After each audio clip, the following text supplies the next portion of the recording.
Twende kazi bana. Kwa majina naitwa Boniface Story. Ni mkazi wa kata ya Keko, na vile pia kupitia tamasha hili ya Veni Foundation. Veni Foundation imejikita katika kukuza vipaji mbalimbali. Kuna upande wa ngumi, upande wa sanaa, kuimba, bongo flava, singeli, pamoja vile wana dansi na ngoma. Veni Foundation ilikuwa na mipango mikakati muda mrefu sana, na nadhani ikiwa kama meneja kusimamia jambo hili la Veni Foundation kufikia hapa na kushirikiana na mheshimiwa diwani kata ya Keko ndugu Ismail Said Amanzi, na kushirikiana na uongozi wa kata wa ulinzi hapa kata, ambaye naye pia amekuwa ni chachu kubwa sana mpaka unapoona mazingira haya yanapendeza. Na yupo mtu ambaye wa design ya mabango ambaye anaitwa Fabian Bakila, naye pia amefanya ukubwa sana mpaka unaona mpangilio wa mabango umekaa umependeza, kumesheheni vizuri sana, na ulingo umekaa pale katika mazingira mazuri. Hii yote inaonyesha diwani namna gani anaona kwamba Keko anahitaji ni upande vipaji, na huo ulingo unavyoona hapo umependeza, umeshamili, umekuwa vizuri sana. Ni nguvu yake yeye mwenyewe, ameamua kutoa sehemu yake ya kile ambacho alichukua nacho. Ameona sasa ngoja niwawekezee wana Keko ili waweze kufikia malengo, kwa sababu ni kilio cha muda mrefu. Keko hatakuwa na ulingo wa design kama hiyo, na nadhani pia katika sehemu tofauti wanaona namna gani mheshimiwa diwani wa kata ya Keko amekuja kwa njia hii. Kuna upande wa football pia aliwekeza, na kuna upande pia wa ngumi sasa amekuja kutia nguvu zaidi. Kwanza pia nipende kumshukuru Mheshimiwa Rais Dr. Samia Suluhu Hassan, naye pia amekuwa chachu kubwa sana ya kuonesha mazingira ya michezo inazidi kupaa na inazidi kuwa fursa. Na sasa hivi pia tuna waziri mkuu ambaye ni Paul Makonda, sio waziri mkuu, ni waziri wa michezo, waziri wa michezo Paul Makonda, naye amekuwa ni chachu pia katika michezo. Nadhani pia Mheshimiwa Rais popote ulipo, na kupitia hizi media zilizokuwa hapa, nadhani naongea kupitia Mheshimiwa diwani wa kata yetu ya Keko ndugu Said Ismail Amanzi, yeye anawezesha, basi naomba umpe nguvu ili aweze kuandaa mapambano mengine zaidi na kukuza vipaji tofauti, kwa sababu lengo kwa hapa Keko tunasema kwa ulitu mbiu, Keko bila uhalifu inawezekana.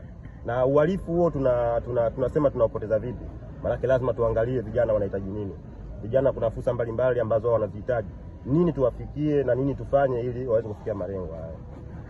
Labda leo tuko katika tamasha hili la Keko bila uhalifu inawezekana. Mmeandaa michezo mbalimbali katika uwanja huu.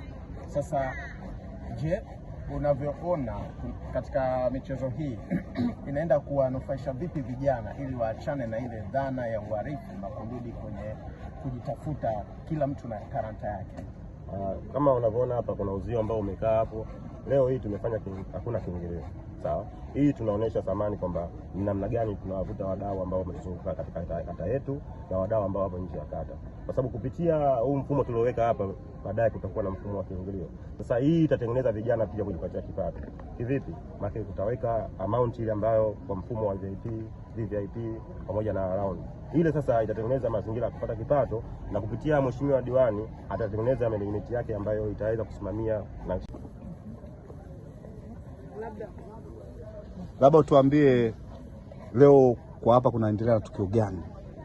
Leo tumeandaa kwanza kama bonanza ili Veni Foundation kwamba tuwefungua ili zote tukawafikie vijana, wananchi, jamii. Veni Foundation ndio imetengeneza ile ulingo wa ngumi. Jambo la kwanza tumeanza hilo, na tutawafikia kila mwananchi ili aweze kuweza kuwasaidia.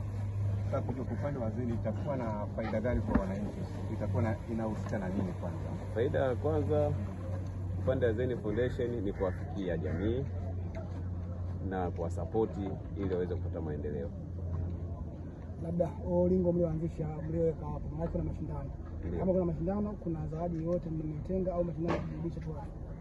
Kila mshindi wa kwanza atapata zawadi, mshindi wa pili atapata zawadi, na mshindi wa tatu atapata zawadi. Tumezingatia hivyo kwamba ndio maana Veni Foundation kuinua vipaji na watu waweze kuwa wajitegemea kiuchumi kwa kutumia Veni Foundation. Na mmetumia vigezo gani vya kuwapata hao wapigaji?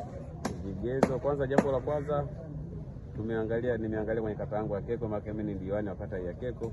Nilivyo wanapita kuomba kula kwa wananchi, wanasema kwamba wasikilizwe vijana, kwa mama wasikilizwe, nikasema basi nipeni kula, nitakuja kuwasaidia. Nikasema mimi peke yangu sitaweza kuwasaidia kwa sababu kama kiongozi ama niwe na talent au niwe na vision, nikaanzisha Zen Foundation ili iweze kuwasupport wananchi kwa karibu zaidi. Mara nyingi matukio kama haya yanafanyika mara moja au mara mbili. Wewe kwa upande wako unaona vipi kuendeleza matukio kama haya kwa wananchi wako hapa kwenda kupata burudani? Yaani Zen Foundation itapanga utaratibu, itakuwa kila baada ya miezi mitatu kata Keko itakuwa na burudani na kuangalia vipaji kwamba vijana wetu wanakuwa vipi kwa zile ambayo vipaji vyao, na hakika kwamba sio kwamba itakuwa kwamba tunawazalisha ili wawe Tanzania peke yake. Nataka wawe kitaifa, wachezaji kitaifa na kimataifa. Lakini leo hapa ndio tunaanza mwanzo, na kwenye safari hii nitakuwa pamoja nao mpaka vipaji vyao viwe kimataifa. Kwa upande wa burudani atakuwa Msagasumu atakuwepo hapo kwa upande wa Singeli na wasanii wengine. Mimi na hakika leo Keko ni siku yetu, ni siku ya kufurahi, kuja kufurahi, tuje kunywa na kucheza. Labda kumejipangaje kwa mshindi wa kwanza kupata shilingi ngapi, wa pili ngapi? Kwa mshindi wa kwanza upande wa Singeli atapata 200,000, kwa mshindi wa pili atapata 100,000, na kwa mshindi wa tatu atapata 50,000. Na kwa upande wa bondia mshindi wa kwanza atapata 300,000, mshindi wa pili 150,000, na mshindi wengine atapata 100,000. Na upande wa ngoma za asili vile vile tumeweka vile vile kwamba mshindi wa kwanza atapata 100,000, mshindi wa pili atapata 50,000. Yaani kila nyanja tumezingatia kwa upande wake, lengo tuwafikie jamii. Wito ni nini diwani kwa jamii, serikali? Wito wangu kwa jamii, kwanza tusiwaache vijana,